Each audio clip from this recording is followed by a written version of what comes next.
এতদিন বোকার স্বর্গে বসবাস করেছি। বোকার মতো শুধু সংসারের ঘানি টেনেই গেছি। এতদিন পর মাথার মধ্যে হয়তোবা একটু বুদ্ধি হয়েছে, জ্ঞান উদয় হয়েছে।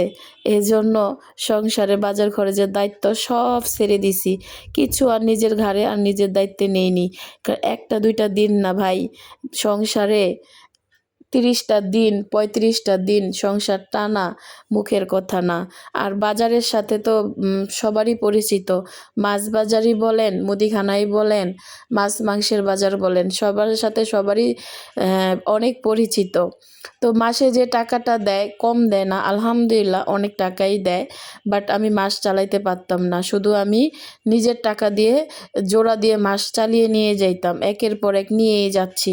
পরে অবশেষে চিন্তা করে দেখলাম এতে আমার কি লাভ? আমার তো কোনো লাভ নাই। আমার আমও যায়, সালাও যায়। মাসিক বাজারের থেকে যদি আমি কিছু টাকা আয় না করতে পারি, না জমাইতে পারি, বা নিজের হাত খরচের জন্য যদি নাই খরচ করতে পারি, তাহলে মাসের বাজারের দায়িত্ব নিয়ে কী লাভ? হাজব্যান্ডে সুন্দর করে হাজব্যান্ডের দায়িত্ব হাজব্যান্ডকে দিয়ে দিছি। আসলে উনি চাকরিজীবী, উনি বাসায় থাকে না, এই জন্য দায়িত্বটা আমার ঘাড়ে থাকে। তো আমি বলেছি, তুমি যেখানেই থাকো দায়িত্ব তোমাকেই নিতে হবে, আমি আর দায়িত্ব নিতে পারবো না, তুমি চালাও, দেখো কি অবস্থা।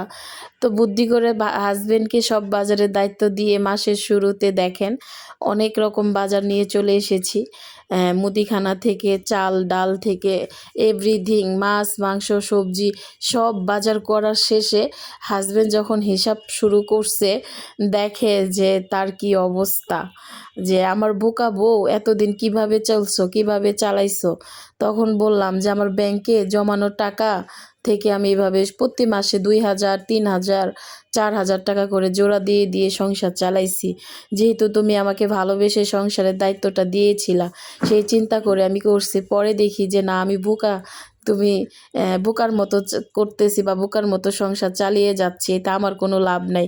এর জন্য তোমার সংসার তোমাকেই দায়িত্ব দিলাম, তুমি তোমার সংসার চালাও।